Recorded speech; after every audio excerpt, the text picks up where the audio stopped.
Today's MetroNews television forecast is brought to you by Lou Wendell Marine Sales. We sell family fun.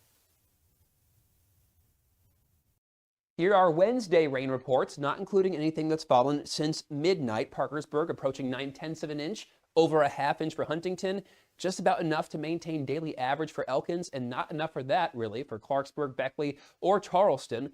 Month to date compared to average, approaching 2.5 inch deficit, and year to date, a 6 inch deficit.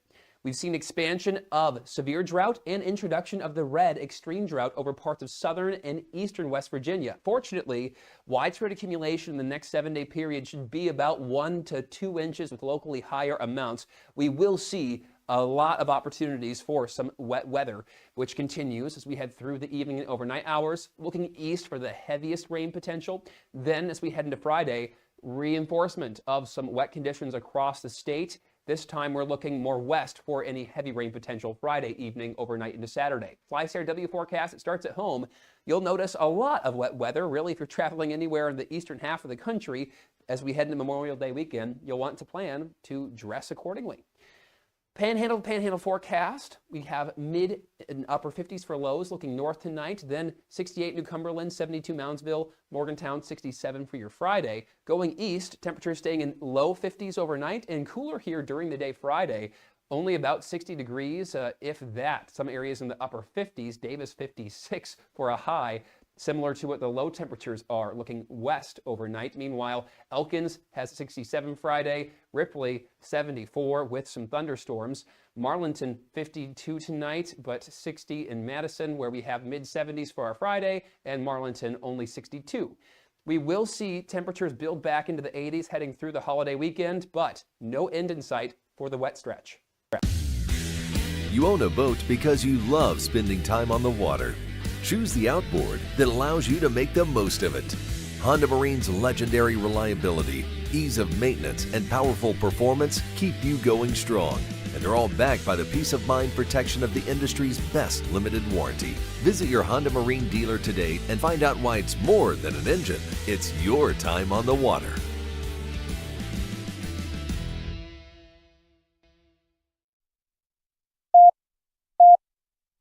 5, 3, 1.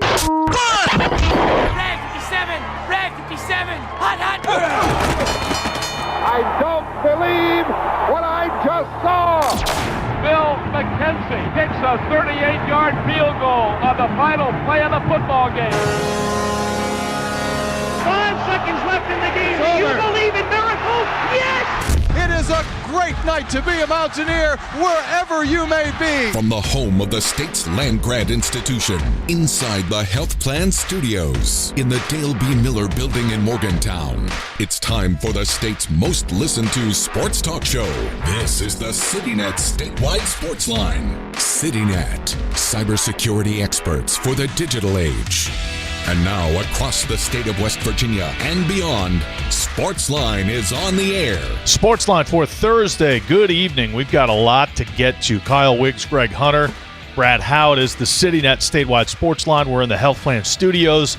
We're going to go to the Western United States and to Western Canada tonight, or at least we're scheduled to. Kevin Kinder's going to join us right off the bat here. Coming up, we talked yesterday about Emerson Joy, who is a Canadian collegiate football player at the University of Alberta, and he's transferring to West Virginia. Well, we tracked down his coach, Stevenson Bone, and he's scheduled to join us a little bit later on in the show. But before we get to that, plus Glenville State won its super regional game today in softball, so our luck continues there with them. It does continue. It's a great story. They're a game away from appearing in the World Championship. Incredible. First, let's go to Arizona. Kevin Kinder at Blue and Gold News is with us, and he's out at the Big 12 tournament where we've got one final today and one game. Kansas is leading Baylor 6-0 in the bottom of the sixth.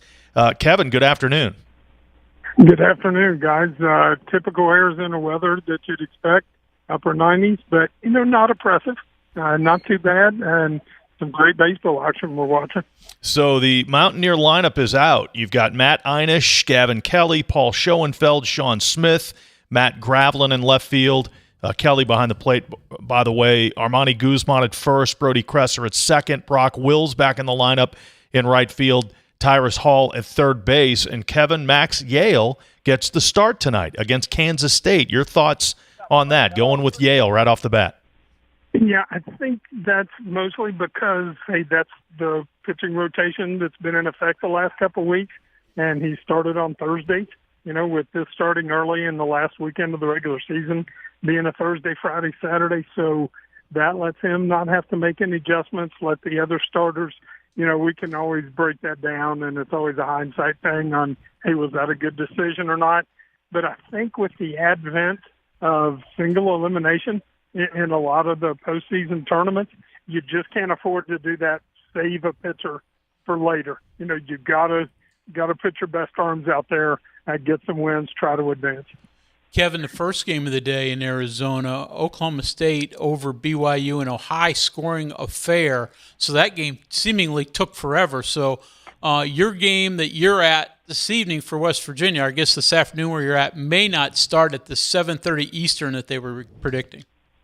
Well, I don't know, for a couple of things. That I've learned being out here is, first of all, because this is a minor league training, spring training and minor league training park for the Royals and the Rangers, there are a ton of baseball fields that they also use right around the stadium. So the teams that are warming up for the next game, they can go take BP, they can be on a regular field throwing, doing all their normal pregame stuff. So you can get the next one started, pretty quickly, probably 40 minutes after the first one. And this one is in the bottom of the sixth right now. So, there's probably a chance that WVU can get started about on time, depending on how this one plays out the rest of the way. Kansas State's got their lineup out too, Kevin. They're going to get Lincoln Sheffield on the mound. And West Virginia saw him, got to him pretty good here in Morgantown in the second game, had 6 runs off him, 3 of those earned in a 9-1 win. What do we know about Lincoln Sheffield? A solid startup, put him in like the Dawson Montesa class. He's going to keep you in it. I think he, has that capability. It's probably not going to be a shutdown dominator like a Max Yale could be. But like you said, you've got to get to him. You've got to hit the ball. You can't make mistakes. Can't let them, let Kansas State have a couple of free runs, because you're playing a little bit loose. So, yeah, all of these things look like they're lining up in West Virginia's favor a little bit, and I'm just trying not to put too much on that. We all know how those things can go at times, but it's just kind of exciting finally be playing again. Yeah, no doubt. One thing about this, Kevin, is Lincoln Sheffield pitched on Tuesday in Kansas State's win over Utah, got the final 8 outs and threw 26 pitches. So that's one thing. He's making his second appearance of the week. Again, just 26 pitches on Tuesday, but he's coming back. And, of course, Kansas State has used 5 other guys. They've played 2 games already. So that in itself is a huge advantage for West Virginia. I think so. And, Kyle, you've watched it, and you all have all watched enough baseball to know pitchers, are different. Sometimes they react well to certain situations. A reliever warms up quickly and is ready to go, but might not be as good with the longer run-ups that a starter usually has, or vice versa. So, we'll have to see how he does. The hope is West Virginia could get to him early, get into the Kansas State bullpen again, and, make this one a high-scoring affair. Kevin, you've been to this tournament in a number of different facilities over the years. I know you were at Oklahoma City when it was there, recent years at Globe Life Field in Arlington. How does surprise compare to those? And then the crowd so far, it was never big when it was in Arlington. What's it like right now? And the crowd's about the same. In Oklahoma City, obviously, you had Oklahoma and Oklahoma State there to boost it up, and Texas teams a little closer. This is kind of about the same, probably, as it was in Arlington. I really like this facility, though. It seats about 12,000, so it doesn't look like it's, yawningly empty, I guess. There's no dome making a bunch of echoes. It has a great ballpark feel, a huge concourse, a lot of room in foul territory. It's a major league field. It's 350 down each foul line and 380, 385 to the power alley. So you got to put good contact on the ball to get it out. But on the other hand, it's warm. The air's dry. You've seen a lot of home runs. Kansas just had a back-to-back home runs. So does that work against West Virginia a little bit, or does that boost, turn some of those fly ball outs into home runs. It's going to be interesting to see how that plays out. You know, West Virginia, as we all know, is just blistering hot here. 9 of 10, and the one loss, interestingly, was with Max Yale on the mound against TCU, and he was fantastic. It shows how good Yale has been. He went nearly 7 innings, gave up 2 runs, and it was like, oh, Yale was awful a little bit tonight. What happened to Yale? He gave up the 2 home runs. That's how good he has been, right? And now you get him back on the mound, Kevin, for a team that's playing as hot and as good at baseball as anybody in the country. And, you know, the one thing that we've seen with Max, and this is like the smallest of things against all those great things that he's done, is sometimes he will have a tough inning where it seems like he loses his feel a little bit, might hit a batter or something. But, man, those are just so small. If he can, you know, if he has one of those stretches, if he can get through that, you have to feel really good about what he's going to give WVU today. Yeah, one of the big keys of West Virginia sweeping Kansas State, they kept D. Kennedy off base. In fact, kept him hitless over that 3-game series. So, again, D. Kennedy is really, maybe more than any player in this league, is really the catalyst of the Kansas State offense. No question. He slaps the ball, puts it in play, runs, you know, the steals. Just so many different ways that he can create havoc. And he did get on against West Virginia some, 2 or 3 walks, I think. West Virginia hit him once. That might have been Yale that hit him the one time. But, yeah, if you can keep him, put him back in the dugout 2 times out of 4 or 3 times out of 5, that's a huge advantage. Oh, that's the one other thing that's fun about out here. There's an Air Force base close by, and a squadron of F-16s and a squadron of F-35, and it's great fun trying to identify the planes as they go buzzing the stadium. I heard that earlier watching the Oklahoma State game, and I'm thinking this is like Shea Stadium. The planes are flying right over the stadium. Yeah, but it's Air Force fighter planes. They are no joke. They're moving. Yep. So, Kevin, immediately when this tournament's over, we're going to turn our attention to the NCAA tournament. Where's West Virginia positioned? Obviously, are they going to be able to host a regional? So you're talking to Mountaineer people out there, and you're feeling, what's West Virginia have to do to assure themselves of a regional hosting chance? Publicly, you know, I think they think that they'll be in, even without a win here. But I think they would feel a lot more confident if West Virginia could get this game tonight. Right now, West Virginia is 18 in the RPI. That's good. If you're in the top 20, you've got a shot. But, you know, obviously there's only 16 teams that will host. West Virginia has a lot of pluses going for it. Wins against Quad 1 teams. Hasn't had any long losing stretches. You know, just has good pitching. You know, a lot of things you can point to. The one negative is the out-of-conference strength of schedule. But once you get down to this level, I feel like everybody has a negative or two. So, cautiously optimistic, I think, would be the best way to put it, but I think everybody would feel much, much better with a win tonight over Kansas State. Yeah, another win. All right, Kevin, we'll let you go. Thank you. Great information. We really appreciate it, and enjoy it out there. Sounds good, and I'll go out with more planes buzzing by. We hear the fighter buzzing you there.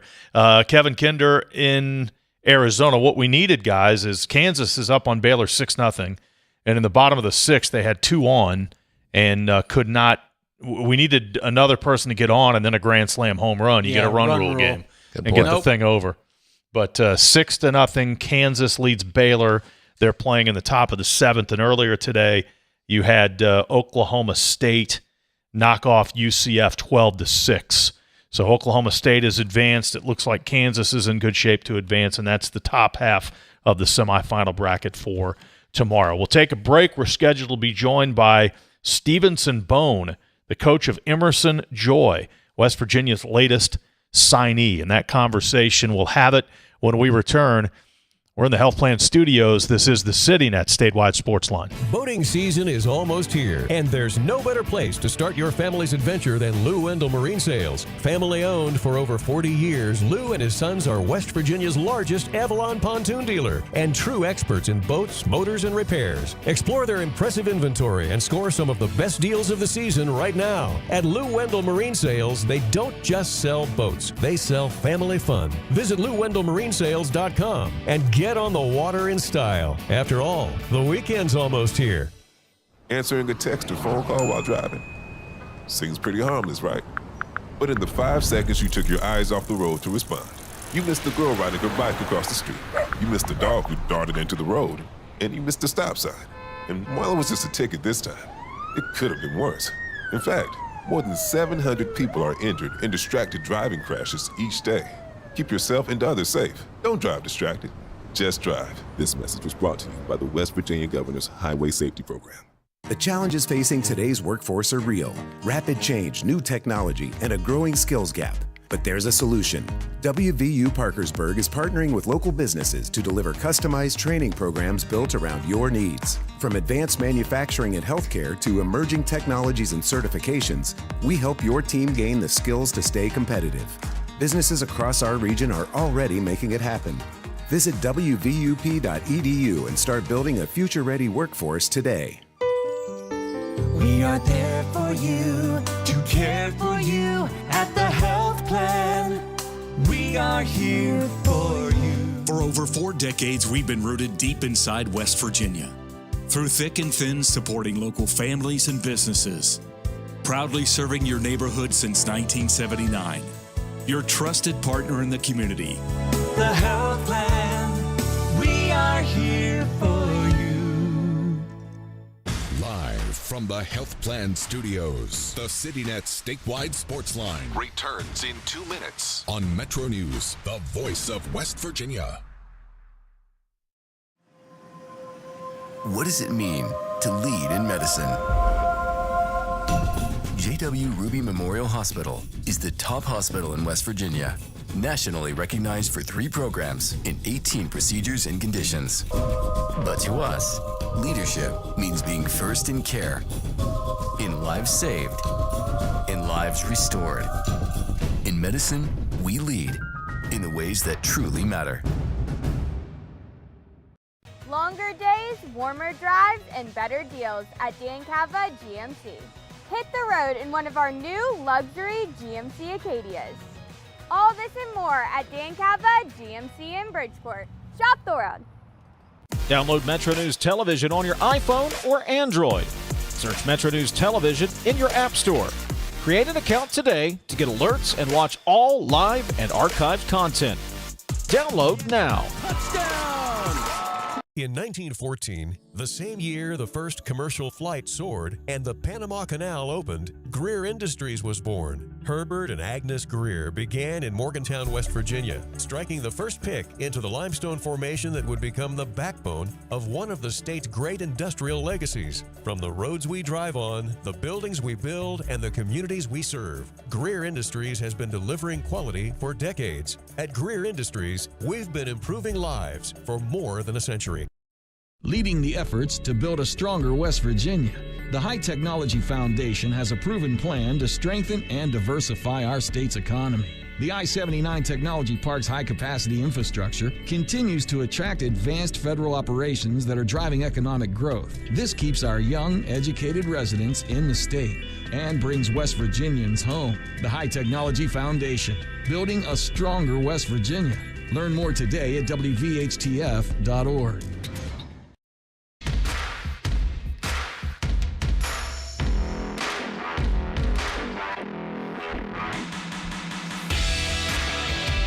CityNet statewide Sportsline for Thursday. Welcome back to the Health Plan Studios. I'm Kyle Wiggs. Greg Hunter is alongside Brad Howe as well. We are headed to Edmonton, Alberta, Canada, which is, I'm sure, we've never done that before on the Sportsline. Never. I think this is a first. I think it's a first. Welcome to the program, Coach Stevenson Bone, head coach at the University of Alberta. And, Coach, thanks for making some time for us. We really appreciate it tonight. Thanks for having me on here. I'm surprised that you never brought on Pat White or Jarrett Dagey or Noel Devine when they were playing for the Edmonton Eskimos back here in 2014. Yeah, we've had all those guys on, but not while they were current members of Edmonton. But great job there looping in 3 of the iconic names in Mountaineer history. Good start for you, Coach. Absolutely. Coach, this story has all of us intrigued because West Virginia has had players from Canada, most recently and most famously Akeem Mesidor before he transferred to Miami, but never a transfer from a Canadian university. So what can you tell us about the young man who has signed with West Virginia, Emerson Joy? I mean, he's a tremendous football player. I think he's an extremely intelligent young man, first and foremost. He's a business student from Calgary, really loves the game, and I think you're going to get a player that, if he gets a fair opportunity to play, I think can be a difference maker eventually for your defense. So, Coach, give us some of his skill levels. I mean, you just look at his numbers, 6'6", 240, looks like sort of a defensive end type of guy. How did you use him? What did he do, and what's he need to improve upon? Yeah, I mean, he was primarily played in the 30 defense. He plays defensive end. I think he'll naturally transition, well into a 40. He's super athletic. I mean, I think the biggest thing with him is he's a former basketball player. He gets his hands up in the throwing lanes, can really disrupt the pocket for the opposing team. He bats a lot of balls down. If he doesn't win the individual matchup against the tackle, I mean, he definitely gets his hands in the way and can disrupt, an offense that way. We used him primarily, as a rush end. We had him play special teams. I mean, he's quite the tremendous athlete. We even had him on short yardage for our offensive goal line package. So, I mean, he's definitely a young man that he'll be a professional football player one day. Coach, give us a little background. Just go big picture for a second. Tell us about your team and the competition you're playing and where that slots in, and what do you think about that? Yeah, I mean, I would say that it's somewhat like the FCS level. There are 26 schools across the country that play. We're in a conference in the Canada West Conference that has teams in Saskatchewan, Manitoba, Alberta, and British Columbia. Each year, I think last year we had 6 players drafted to the CFL. So it produces pro talent. I mean, I think you're starting to see this switch sports a little bit into the NBA. I mean, the SGA was just now the two-time NBA MVP, and I mean, he's from Toronto. So, you're starting to see people understand that there's a country that's just north of here of the United States that has 40 million people in it and some good athletes. So I think that it's just going to be continuing to happen with football. Like you said, Akeem Mesidor is a great player, and I think was picked pretty high in the NFL draft. Mm-hmm. So what was the path to get Emerson here? What's the connection, and how did he get on West Virginia's radar? I don't know the actual backstory to that completely. I think that it's a combination of, the NCAA transfer portal not being open after, not having it in the spring window anymore, having it in exclusively in January. And so there are limited options for players to move teams, after spring football. We play in a completely different organization. We're governed by a different governing body. Obviously, it's a different country, so it's not the NCAA, and our rules don't quite jive with each other. It's a similar structure. I think that's the biggest thing to say. It's like our game is very similar in that regard. It's still football. It's still there's a governing body, there's rules and all those things, but they don't really talk kind of across the border. So I think that, he always, in the current state of the NIL, I think that all young men here in our country, and across the world, you're seeing football grow tremendously. I think the NFL has, 10 international games this year. It's a testament to the athletes that are starting to come, and the NFL starting to realize that, and college is quickly following suit. And it does sound like U.S. colleges are starting to invade some of the Canadian colleges a little bit, looking for transfers. I had read some stories that were that Emerson is one of 4 or 5 Canadians that are transferring from a university up there to an FBS program down here. So is this something you're starting to see more and more of, or is it unique? It is starting to happen more and more. I can't say that I absolutely love it for our game, but Sure. But honestly, I do also think that their people are starting to realize that there are good players and talent. There's 2 young men that I coached. I was at the University of British Columbia as an offensive coordinator. One was drafted directly from the Canadian football into the Detroit Lions, Giovanni Manu. And then the other one played for the Chicago Bears, Theo Benedict. I mean, 2 players on the same Canadian college that both got NFL opportunities, let alone CFL opportunities on that same team. So I think that it's only going to continue. I mean, NIL has definitely changed the landscape, as you guys all know, in the last 10 years. And I think that it's something that, teams are going to start dipping into if they haven't already. I can't say that I love it, but at the same time, I understand it. Mm-hmm. Coach, take a look here at Emerson Joy and kind of project out a little bit. What's next for him on the improvement front? Where does he need to get better as he starts to transition or look to transition to this level? Sure. I mean, our game is fundamentally different just based on the fact that we have 3 downs and not 4.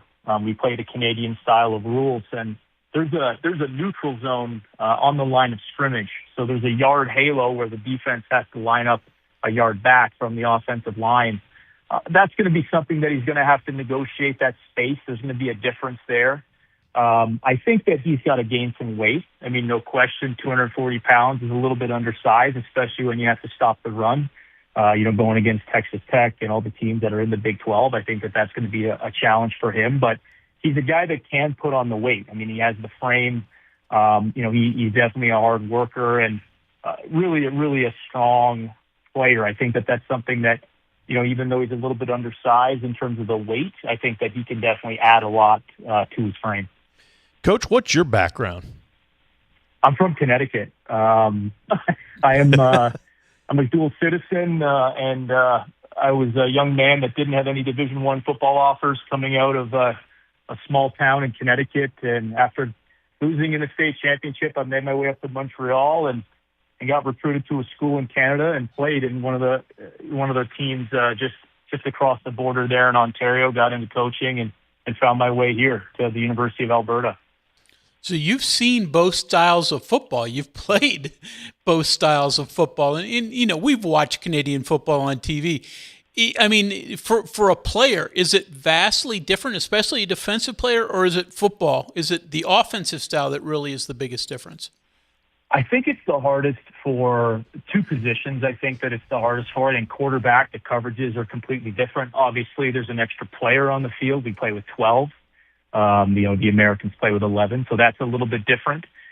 But there is that halo, and what I mean by that is that there's a 1-yard space. The defense has to always line up a yard back towards the offensive line. And, initially when a player goes to that transition, it's odd because there's a little bit more space in the Canadian game to negotiate.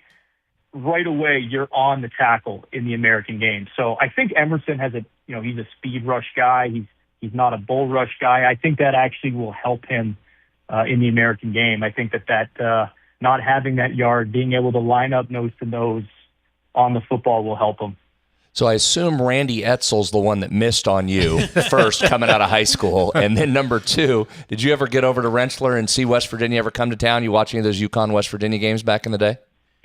I do remember. I remember a Pittsburgh game. I think it was 2007 that I was cheering for West Virginia. I'm a big New York Jets fan. Loved Geno Smith.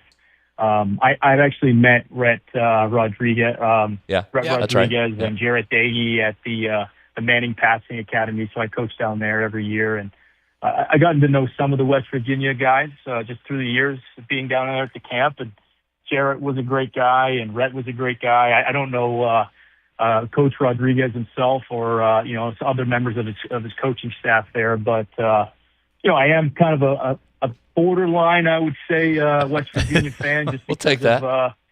Just because of the Orange Bowl there in 2012. So I definitely was a fan of Geno and all those great teams, and I think I might have had the Tavon Austin highlight tape on about 1,000 times in my bedroom as a kid. Yeah, you're not alone. That is the most mentioned thing when we say West Virginia football, certainly guys of a certain age like you. So, yeah, we get that. Yep. Coach, how many we'll let you go here. This is great information for us. We're learning about this and getting an education. How many American coaches are there coaching university football in Canada? Is there a good number? Yeah, that's a great question. There are a good number. I think primarily in the Canadian Football League, you see a lot of them. They come up here. They have a crack at the NFL. They don't get maybe signed or stick with the team, and they end up liking it. They end up meeting a woman or meeting someone here, finding a partner, settling down. I mean, Edmonton is not a small place. I mean, there's 1.4 million people here in our city, and where Emerson's from, Calgary is I think 1.6 million people. So when American players come up and play in the CFL, a lot of the times they end up enjoying it and sticking with it and staying here. Our receivers coach, he played at Kansas, our defensive line coach here. I mean, he played at Akron. Both had long careers in the CFL. Met partners, settled down here. And so it's a very common occurrence, I think. It's not uncommon. So, yeah, I mean, I think that, football is football. I think a lot of the technical and the fundamental skills are transferable, whether it's our version of the game or the normal version that you guys would know. Mm-hmm. So, Coach, have you talked to Emerson about his timetable? When's he intended to move to West Virginia, get started on his Mountaineer career? Yeah, I think he's supposed to report down there in July. I think that's when training camp begins. So I think he's going to be wrapping up his affairs here in Canada and be moving down there shortly. Well, very good. Well, it's certainly been great getting to know you a little bit and learn about your program and certainly learn about Emerson, and we're looking forward to it. And we really appreciate your time. And do me a favor, please, and tell Connor a thank you for facilitating this, because he got right on it, and we were glad we could connect. And best of luck to you this season. Thank you very much. We'll need it. If there's any good players that are listening down there, think about Canada as your future. We got to replace a pretty good defensive lineman next year. So appreciate you guys having me on. All right. Thanks very much, Coach.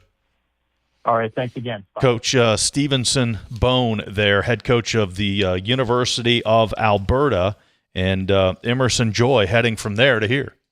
That's about as good of a West Virginia knowledge as a high school coach has had coming on here for somebody that's not from here. He did a nice job with that. A long ways away. And that Tavon highlight film, can that keep going for a while, man? It is unanimous how many people say that. We got to be starting to run out of the kids that watch it. No, but now the coaches are. That's okay. They keep sending their kids, hey, watch this. So we're all right still. No doubt. All right, we'll take a break. Text line is open, 304-TALK 304. Update from the Big 12 baseball tournament. Kansas, Baylor got on the board in the top of the 7th. Now it's the bottom of the 7th, and Kansas has 2 on with 1 out. It's a 6-1 game, and there's a base hit up the middle. Yeah, 7-1. Base hit up the middle, so 7-1 Kansas, again with 2 on and 1 out in the bottom of the 7th. And, of course, West Virginia will play Kansas State after this Kansas-Baylor game is over. This is the CityNet statewide sports line. CityNet is West Virginia's local internet provider. High-speed, reliable fiber internet is probably right at your front door. Now is the perfect time to connect. Local customer support you can trust. Fast, reliable fiber internet built for everyday life. When it's high-speed internet you need, CityNet.net connects, protects, and perfects. If a fire occurred in your home, would your smoke alarms work? Don't wait for a tragedy to find out. Smoke alarms are designed to give you and your family the precious seconds you need to safely escape. Test your smoke alarms every month by pressing the test button until the alarm sounds. Depending on the type of battery in your smoke alarm, you may need to change the batteries at least once a year or whenever the low battery warning chirps. And never remove the batteries for any reason. Remember, having working smoke alarms is not only a good idea, it's the law. A message from the West Virginia State Fire Marshal's Office. I'm Sergeant R.A. Marsh. And this is Trooper Goodman with the West Virginia State Police. When working traffic across West Virginia, responding to crashes involving death or injury is the toughest part of our job. Around here, we're experts at survival, so we know the importance of buckling up. When you don't buckle up, you increase your risk of dying in a crash. Why do we enforce seatbelt laws? It's not about writing tickets, it's about saving lives. Come on, West Virginia, we can do this. Please, always buckle up. A message from the West Virginia Governor's Highway Safety Program. Hey, this is Brad Howe for your local internet provider, CityNet. High-speed fiber internet is probably at your front door, and now's the time to connect. Your tax dollars helped expand broadband access across West Virginia, and CityNet makes it real. More rural communities in West Virginia can finally get the high-speed internet they deserve. With free equipment, free installation, no contract, and local support you can trust. So whether you're streaming, working, gaming, or running your business, CityNet delivers the speed and reliability you need. When it's high-speed internet you need, CityNet.net connects, protects, and perfects. Live from the Health Plan Studios, the CityNet statewide sports line returns in 2 minutes on MetroNews, the voice of West Virginia. Today's MetroNews television forecast is brought to you by Lou Wendell Marine Sales.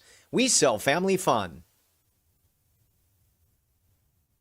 Here are Wednesday rain reports, not including anything that's fallen since midnight. Parkersburg approaching 9/10 of an inch. Over a half inch for Huntington, just about enough to maintain daily average for Elkins, and not enough for that, really, for Clarksburg, Beckley, or Charleston. Month to date compared to average, approaching 2.5-inch deficit, and year to date, a 6-inch deficit. We've seen expansion of severe drought and introduction of the red extreme drought over parts of southern and eastern West Virginia. Fortunately, widespread accumulation in the next 7-day period should be about 1 to 2 inches with locally higher amounts. We will see a lot of opportunities for some wet weather, which continues as we head through the evening and overnight hours, looking east for the heaviest rain potential. Then as we head into Friday, reinforcement of some wet conditions across the state. This time we're looking more west for any heavy rain potential Friday evening, overnight into Saturday. FlySair forecast, it starts at home. You'll notice a lot of wet weather, really, if you're traveling anywhere in the eastern half of the country. As we head into Memorial Day weekend, you'll want to plan to dress accordingly. Panhandle forecast. We have mid and upper 50s for lows looking north tonight, then 68 New Cumberland, 72 Moundsville, Morgantown 67 for your Friday. Going east, temperatures staying in low 50s overnight and cooler here during the day Friday. Only about 60 degrees, if that. Some areas in the upper 50s, Davis 56 for a high. Similar to what the low temperatures are looking west overnight. Meanwhile, Elkins has 67 Friday, Ripley 74 with some thunderstorms. Marlinton 52 tonight, but 60 in Madison, where we have mid-70s for our Friday, and Marlinton only 62. We will see temperatures build back into the 80s heading through the holiday weekend, but no end in sight for the wet stretch.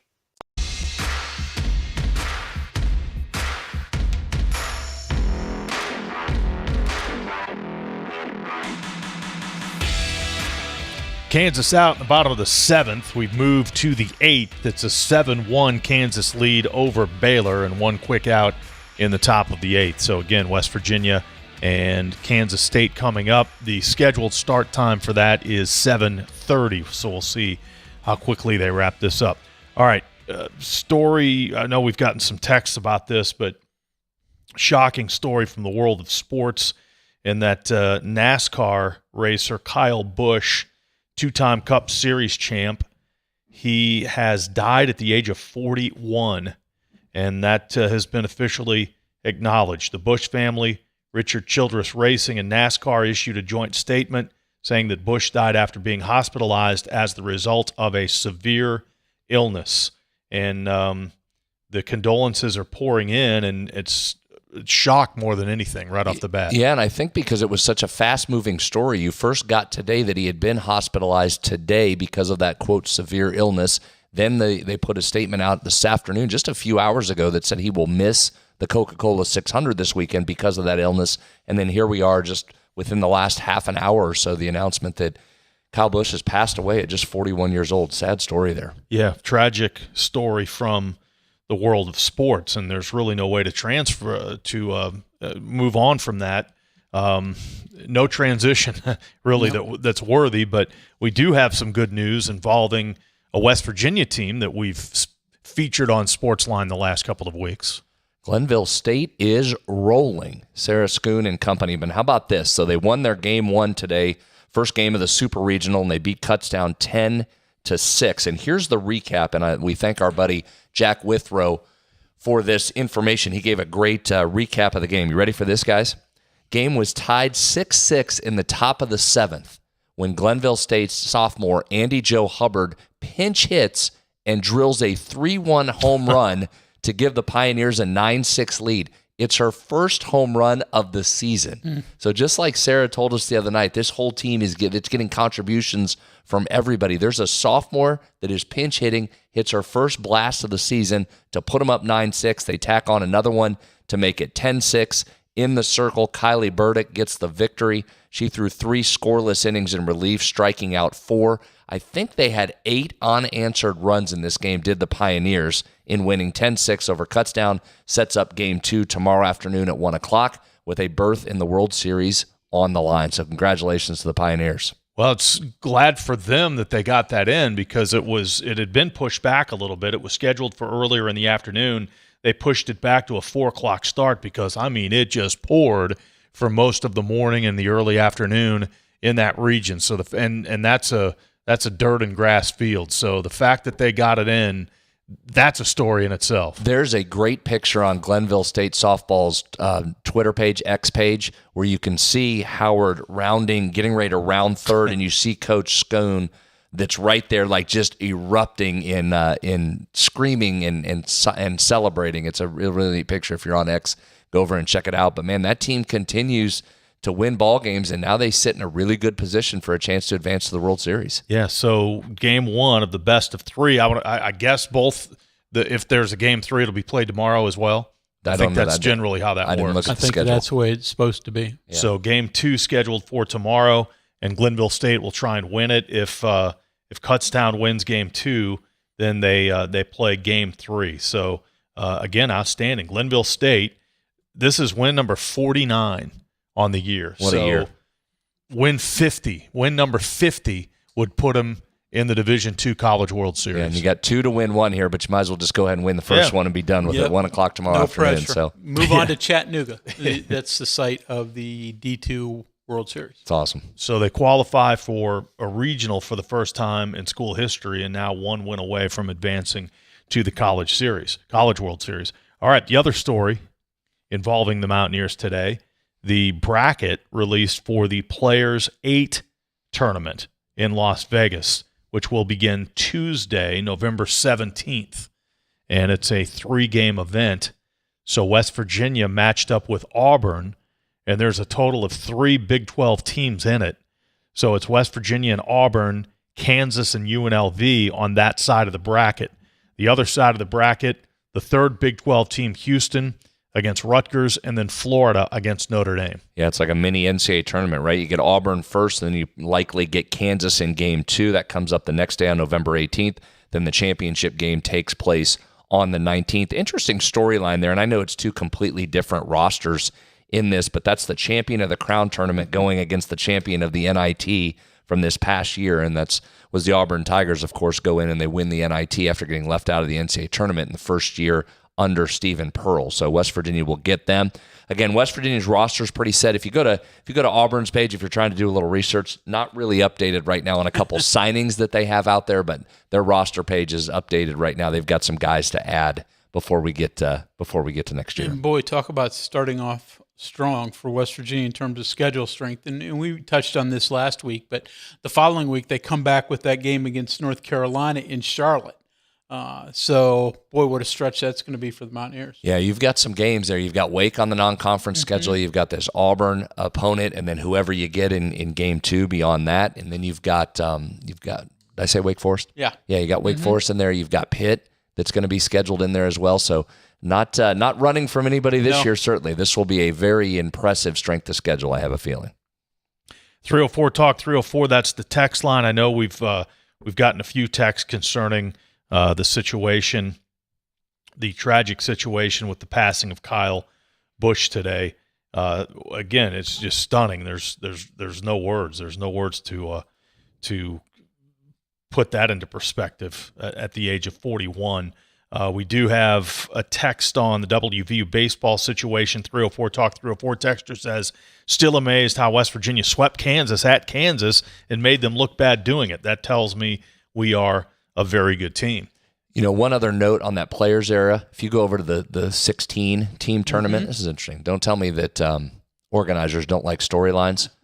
There's only, if I'm doing my math right, there is, so Iowa State's playing in that, Texas Tech is playing in that, TCU is in the tournament, Baylor, and Kansas State.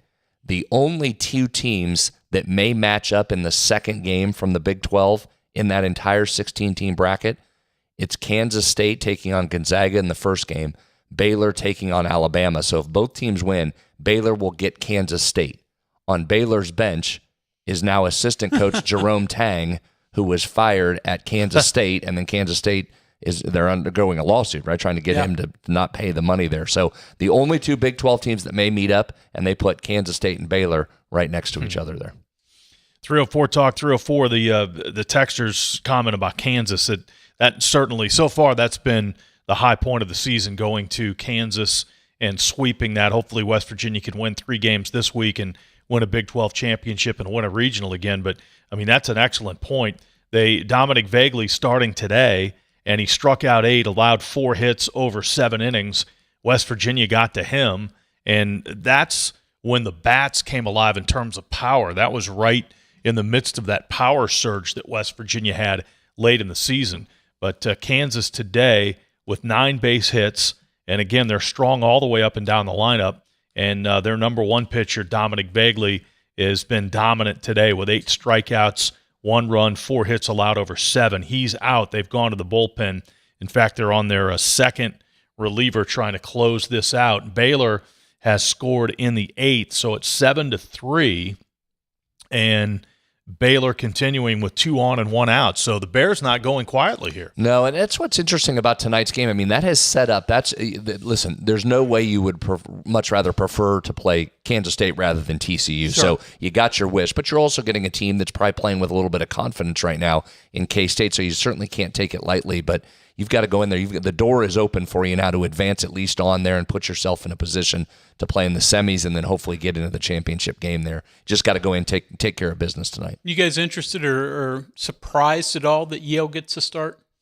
You didn't Slightly. save him? I mean, keeping him, the only thing that I would say is that, keeping him on Friday. That would be the only thing. Korn pitched Thursday of the TCU series. They kept Yale on Friday, so that's a little bit of a surprise, but he's your clear number 1 guy, so you start the tournament with your number 1. Well, 1, and then 2, if you're when you go to the regional next week, if you play on Thursday, you've got a week's rest. So I'm sure that's what they're thinking. I think it's a lot about setting up the regional pitching rotation as much as it is going through here. Because listen, you've got multiple guys to choose from that are all conference guys. This is clearly your bell cow, but you put him in, and it sets your rotation up in perfect order for next week. But what a nice luxury to have those options. No doubt. Multiple options of 3 first-team all Big 12 pitchers. Correct. Plus a couple of outstanding pitchers out of the bullpen. So, yeah, it's almost an embarrassment of riches, and that's what's going to keep winning for you,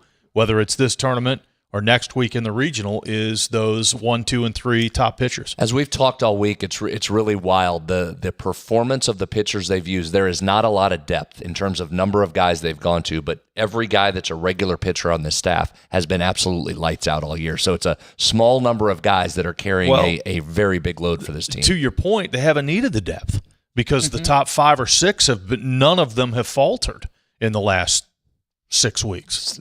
Go all season. Yeah. It's been all season. I mean, there's a vast drop-off in terms of number of innings pitched on this team. It's been this group of guys, starters and relievers, since day one driving the bus on this. And I don't know if you can quantify it, but I do have to wonder how much that biomechanical performance center helps your pitchers. Well, I mean you talk to the guys. Mm-hmm. We had Reese Bassinger on last week, and he said, I'm a completely different pitcher than I was a year ago.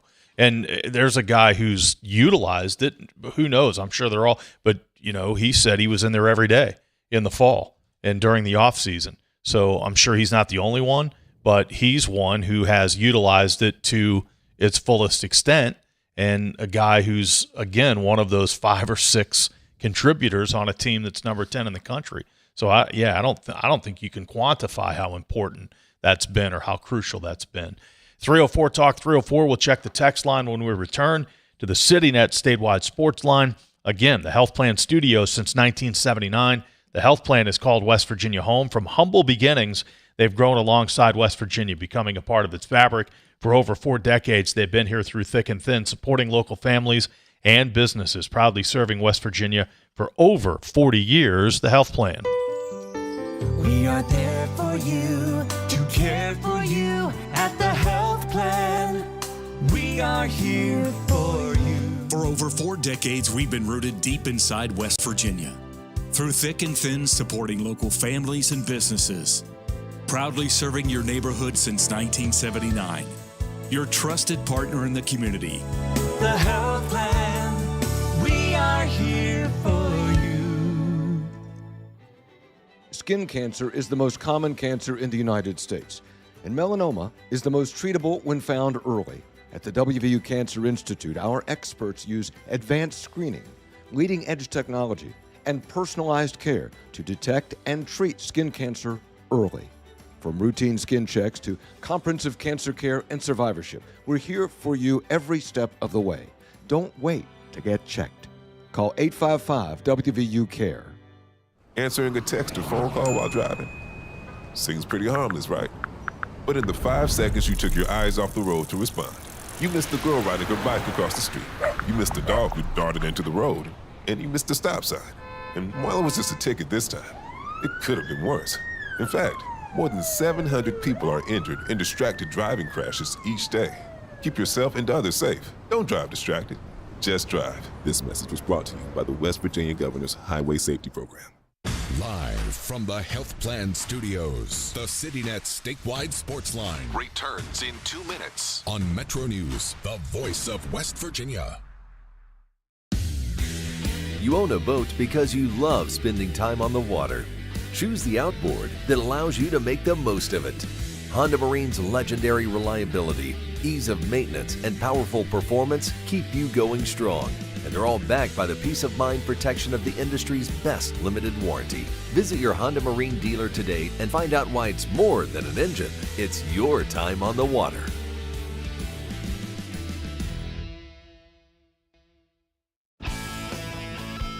What do you know about hot dogs? Because we've been all about hot dogs this week. I love hot dogs, and I love them with Miracle Whip. Oh, God, I forgot. Never mind. I forgot and about onions. that.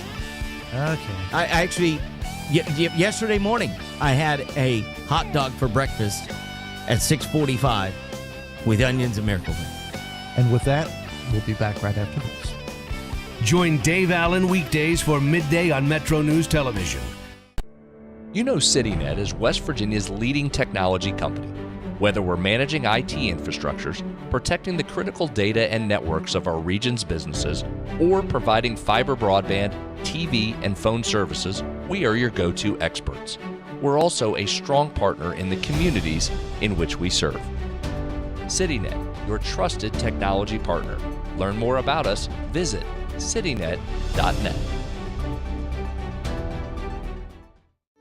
We are there for you, to care for you at the Health Plan.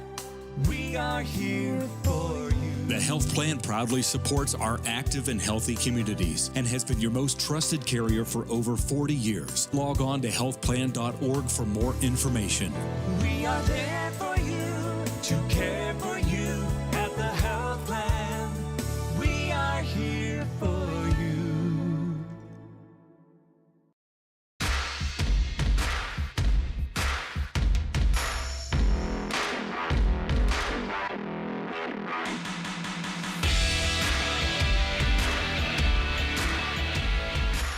Final few minutes on this Sportsline for a Thursday. Texter says, what a horrible start of the year for NASCAR. First, Greg Biffle and his family killed in the plane crash. Then Denny Hamlin's father killed in a house fire. And now Kyle Busch. Oof. That's a lot. Yeah. True. That Very is a much lot. so. Baylor certainly not going quiet. They brought the tying run to the plate in the top of the inning. They got 2 on an error. There was a 2-run error committed by Kansas to make it 7-5. And again, Baylor brought the tying run to the plate, but Kansas gets them out in the 8th. So Baylor down to its final 3 outs. Bottom of the 8th, 7-5. Kansas leading Baylor in the game leading up to West Virginia, Kansas State. Not a good day for the West Virginia guys in Major League Baseball, natives or otherwise. The Pirates, good day for the Pirates. They beat the Cardinals 6-2, so that's 2 nights in a row or 2 days in a row. The Cardinals had won the first 5 games of the year against the Pirates.